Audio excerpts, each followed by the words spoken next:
Today's episode is brought to you with the support of the Brain Collective in Harrogate. They're a brilliant team who specialise in helping people understand how their brains are functioning and how to optimise mental well-being. They work with everything from focus and sleep to stress and resilience, using gentle, non-invasive techniques like neurofeedback and brain mapping. What I love about it is that it's not about labels or diagnosis, it's about understanding your brain and what it needs to thrive. I've had the pleasure of speaking with people who've worked with them, and the feedback is always the same. They say they're supportive, empowering and eye-opening.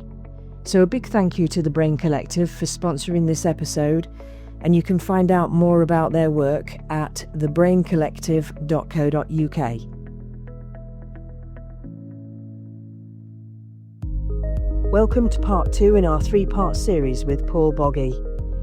This conversation is just so eye-opening. It really tells of how subtle addiction can be when it's quite normal. Everyone around you is partaking. So I'm really looking forward to continuing and getting into today's conversation.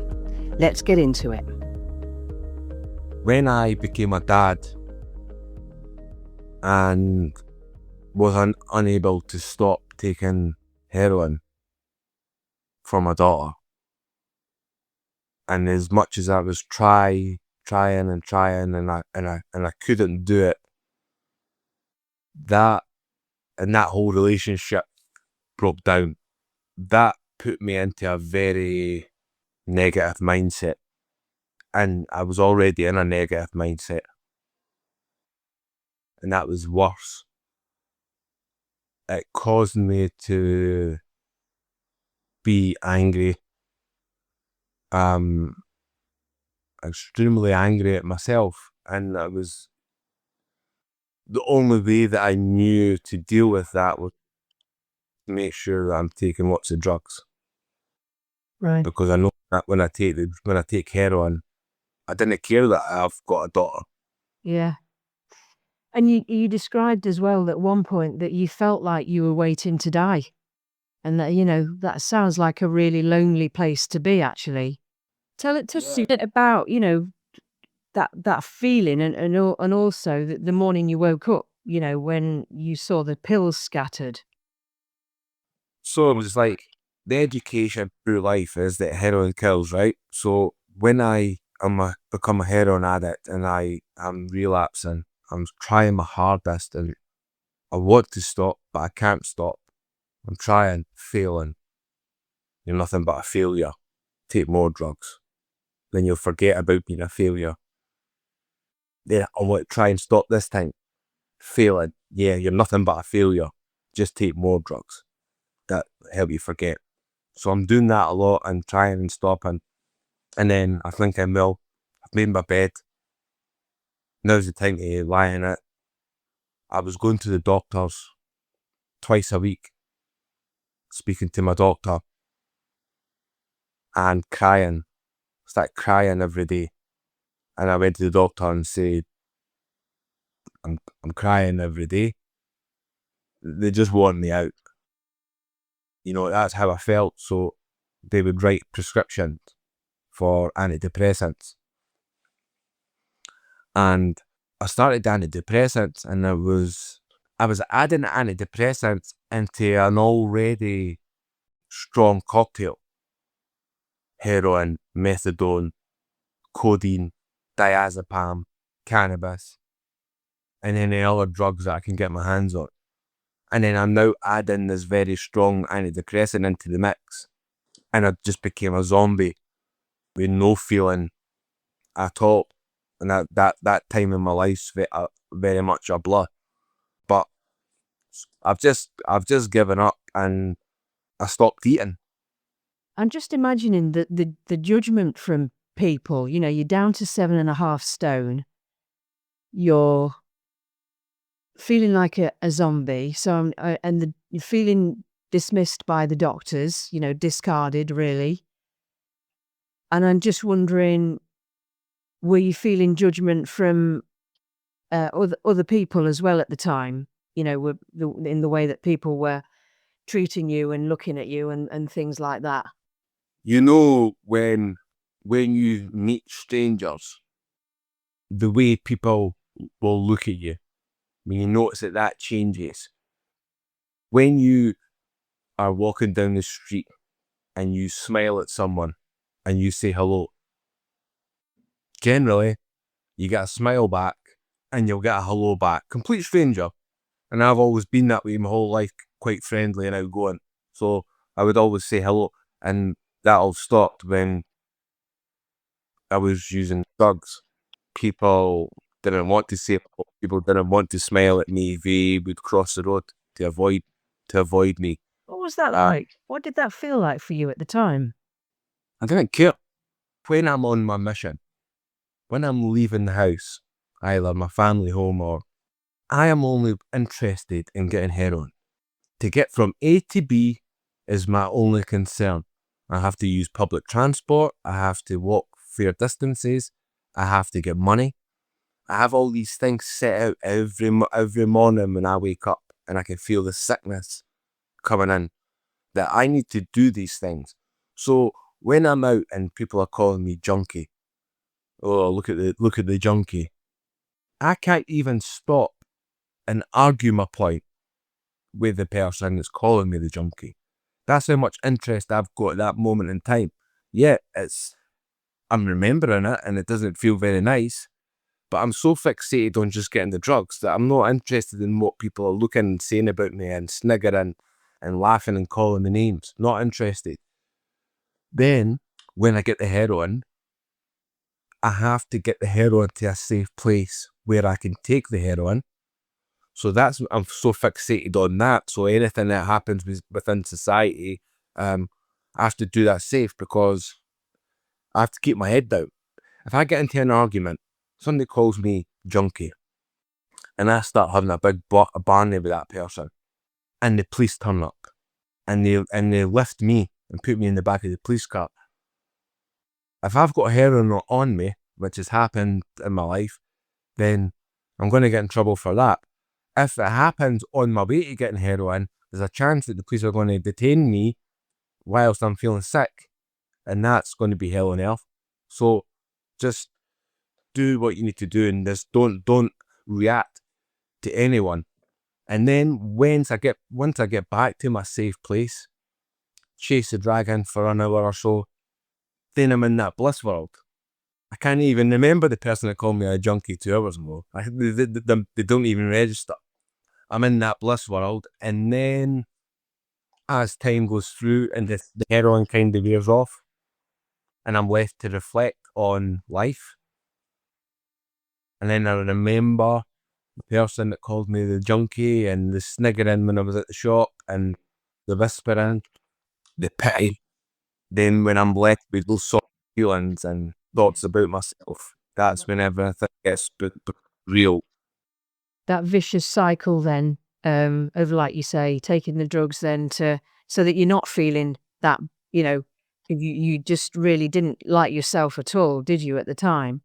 And the low point was, you'd been planning death by suicide for a while, and then you woke up and saw the pills scattered. And I think that was a bit of a turning point. Tell us a bit about that.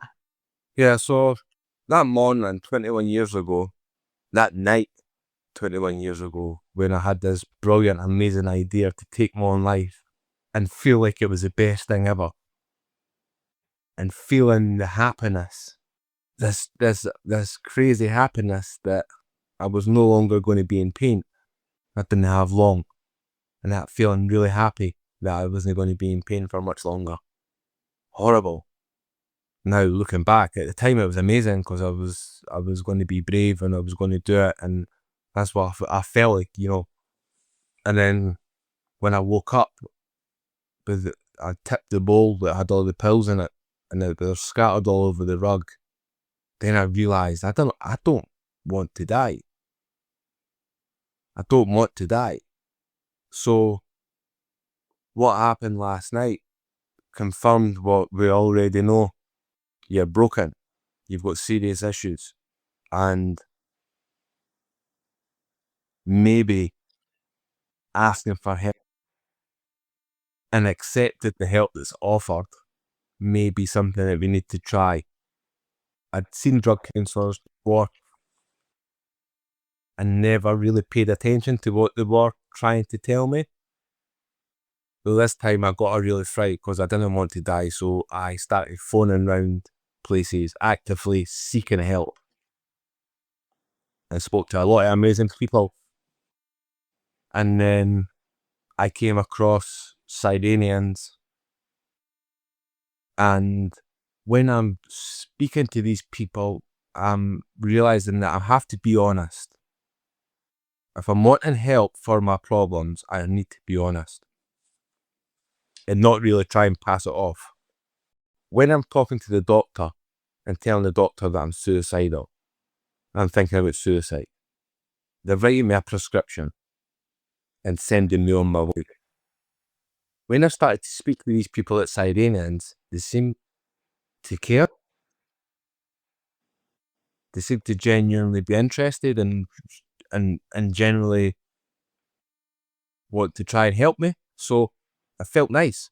It felt nice that I was speaking to these people and they were concerned about me.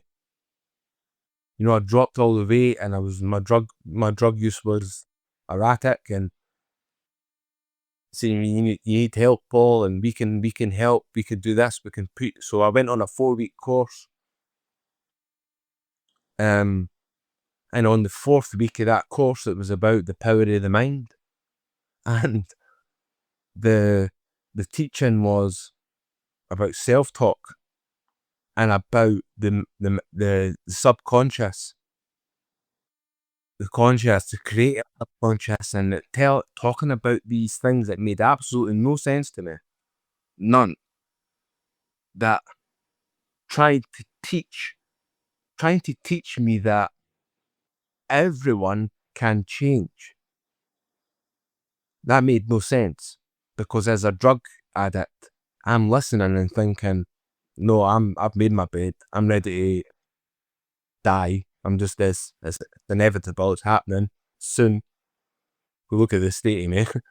You know, this guy, this American psychologist, Lou Tice, sitting talking about the ability to change and the power of self-talk, and saying, you know, that you can change, you can reprogram it, and they explain it to be like a computer with a lot of junk files, the memory of the things that you carry through life, and that has an impact on the choices that you make, and that has an impact on the choices that you will ever make in life if you allow these memories and things. So initially it didn't make any sense, and I listened.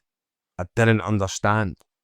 And then 21 years ago, you know, as a 7.5 stone man who had totally given up on life, who was thinking he was going to die soon and had nothing to live for, and I woke up that morning and I had all my drugs set up, and the teachings that I was taught, there was something there, and all I'd ever wanted was not to take heroin, and I'd failed so many times. But after doing that course, I felt something different that morning. I'd had heroin the night before.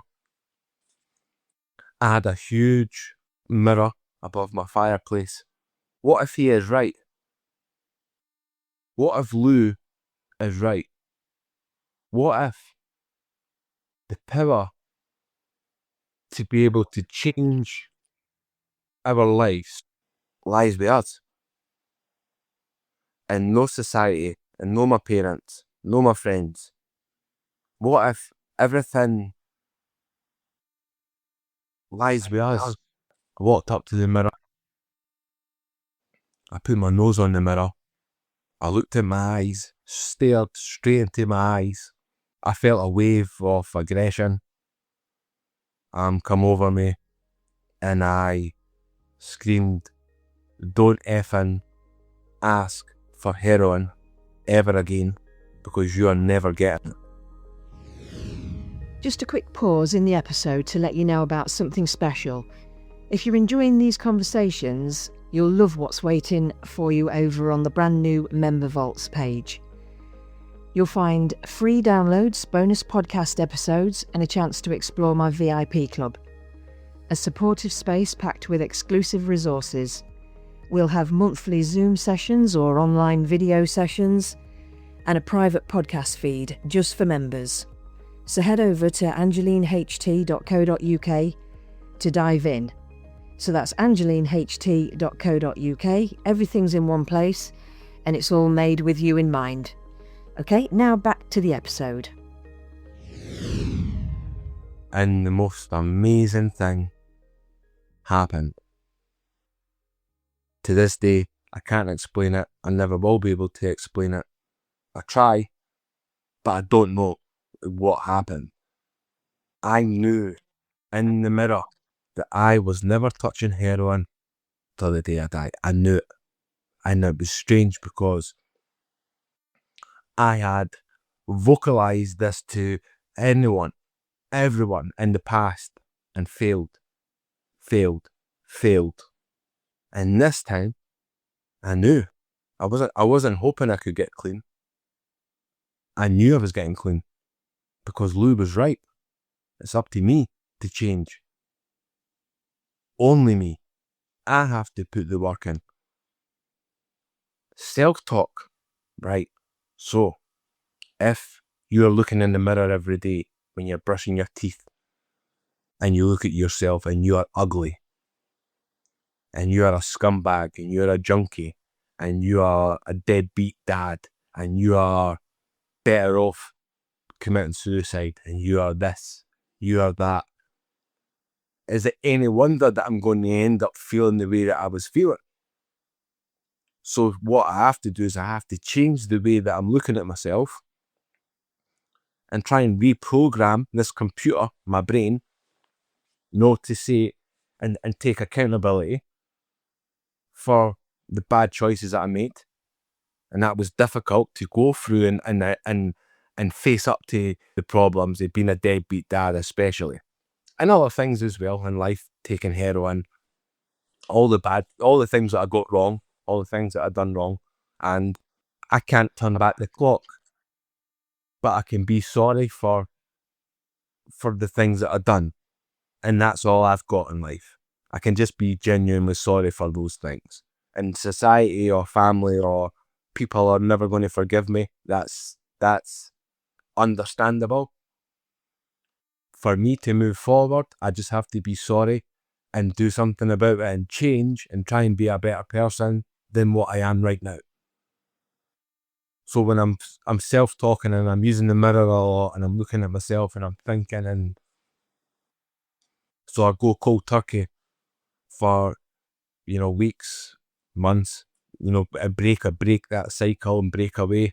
And all the way through, I knew I was going to do it. I left my methadone and my codeine and my tablets on the table, and I looked at them every day, like whilst I'm sick, and that was a confirmation every morning. Have my cup of tea. Certainly initially, for that cold turkey, yeah, I had nothing. I'm just sweating and shivering. But I remember always looking over at the table and seeing the drugs and thinking, see,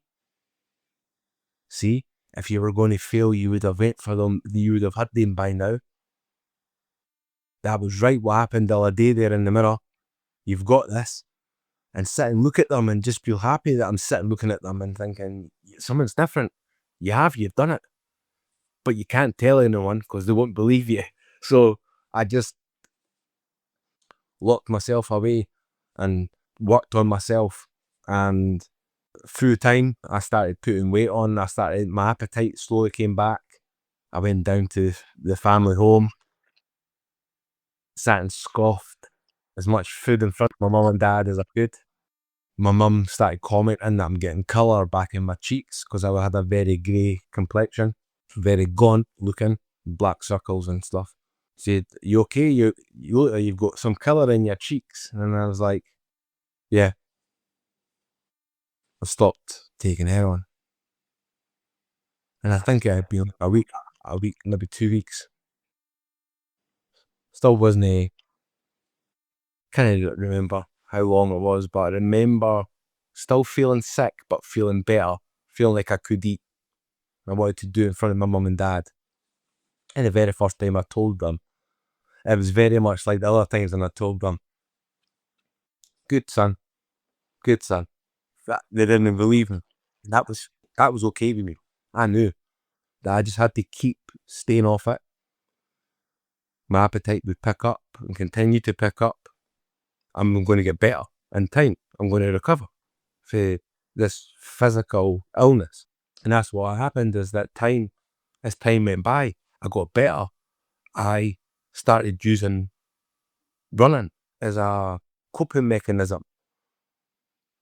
Heroin was my best friend. Whenever anything bad went on in life, I'm running to heroin. Well, I needed to fill that void. I needed to fill that space in my life where heroin had taken over everything. I used running. Initially, it was running. When I felt angry, anxious, sad, any negative emotion, I put my running trainers on and I pounded the pavements of Edinburgh and Forrest Gumped it wherever I could go, and just ran, and it worked for me, and I'm thankful for that. And then in time I started boxing, started lifting weights, cycling, doing all these amazing things. I got a job again, all these things that I dreamt about whilst I was going cold turkey in the early stages. I'm going to get a job, I'm going to get a car. I'm starting to imagine a life that I never ever thought I was going to have. Just by not taking drugs, I was going to achieve that. And then life had changed. People now believed me that I had stopped all the drugs. It was clear to see physically that I'd stopped the drugs, because I've now got, muscles popping out of every part of my being. I'm looking better. I'm no longer grey. I'm not 7 stone. I'm 12 stone. Life had got better, and I was just thankful to be alive and living and going about my business, and it just been nice. Just that's kind of existence. But I always felt like I wanted to do something else, but I could never pinpoint what that was, ever. And felt what I have this energy now, belief, self-belief that I've still got it now. When I first learnt about it, I realised that I had this self-belief after getting clean off the heroin. Just believe in yourself, Paul, I would tell myself. What do you want to do? Like, get a job, went away and done it, got a job. Get a car, went away, done it, got a car. And I've the way I'm talking to myself now is in such a positive way. And then I was like, do something with your life, something different.